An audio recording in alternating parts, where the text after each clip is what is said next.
राजस्थान में आने वाला है सियासी तूफान। फिलहाल तूफान से पहले की शांति की आहट। समर्थकों की टिकट कटने पर वसुंधरा राजे शांत। बड़ी बगावत की तैयारी में वसुंधरा समर्थक। वसुंधरा समर्थकों के तेवर देख बीजेपी हाईकमान की बड़ी बेचैनी। तोड़ेंगी राजे खामोशी। बीजेपी की पहली सूची जारी हुई।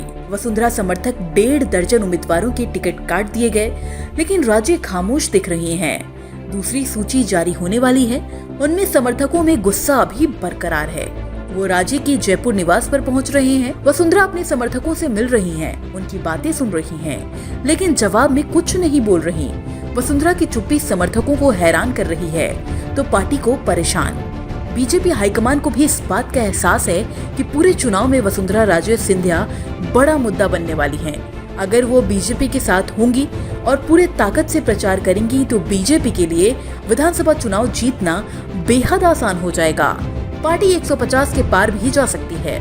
लेकिन वसुंधरा नाराज चल रही है। चुनाव प्रचार में ज्यादा इंटरेस्ट नहीं दिखाया तो 150 सीटें कांग्रेस भी जीत सकती है, और इसी के चलते बीजेपी और कांग्रेस दोनों की नजरें वसुंधरा राजे पर टिकी हुई है।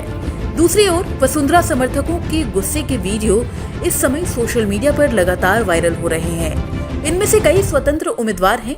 ऐसे में भगवा पार्टी के लिए नतीजों पर असर पड़ना निश्चित है। छोटवाड़ा से पूर्व मंत्री राजपाल शेखावत और पूर्व मुख्यमंत्री और पूर्व उपराष्ट्रपति भैरव सिंह शेखावत के दामाद नरपत सिंह राजवी जैसे दिग्गज नेताओं के टिकट काट दिए गए, जो वसुंधरा राजे के काफी करीबी माने जाते थे, जिसे लेकर बीजेपी में जबरदस्त बगावत मची हुई है।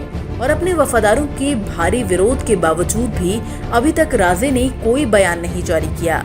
जयपुर की राजकुमारी दिया कुमारी को विद्याधर नगर से तो सांसद राज्यवर्धन राठौड़ को झोटावाड़ा से मैदान में उतारा गया है। राजवी ने दिया कुमारी को टिकट दिए जाने पर कड़ा बयान दिया और उन्हें मुगलों के सामने घुटने टेकने वाले परिवार से आने वाला बताया। पता नहीं पार्टी उस पर परिवार के प्रति इतनी दयालु क्यों है, जिसने मुगलों के सामने आत्मसमर्पण कर दिया और महाराणा प्रताप के खिलाफ लड़ाई लड़ी। वैसे बाद में राजवी अपने बयान से पलटते हुए भी दिखाई दिए, लेकिन उनके बयान सोशल मीडिया पर जमकर वायरल हो रहे हैं। राज्य के एक और वफादार झोटवाड़ा से राजपाल भी अपना टिकट कटने से नाखुश हैं। उनके अनुयायियों द्वारा नियमित रूप से विरोध प्रदर्शन किया जा रहा है। दरअसल राजपाल ने भी कथित तौर पर राज्य से मुलाकात की और अलग अलग रास्तों पर चर्चा की। इससे भी आगे बढ़ते हुए राज्य की एक और वफादार नगर से अनीता सिंह, जो यहाँ पूर्व विधायक रह चुकी हैं, उनको भी टिकट नहीं दिया गया। उन्होंने कहा कि यहाँ के निवासी चाहते हैं कि वो चुनाव लड़े, इसलिए वो निर्दलीय चुनाव लड़ेंगी।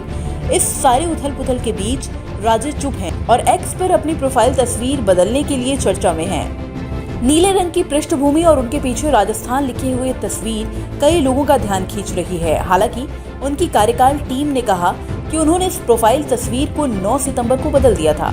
हालांकि पहली सूची जो है वो जारी होने के बाद अब इस तस्वीर पर लोगों का ध्यान लग गया है। वसुंधरा चुप है, इसीलिए सभी की निगाहें दिल्ली में बीजेपी आलाकमान पर टिकी है कि वो इन बागियों की बढ़ती संख्या को कैसे देखते हैं और आने वाले दिनों में राज्य की भूमिका क्या होगी।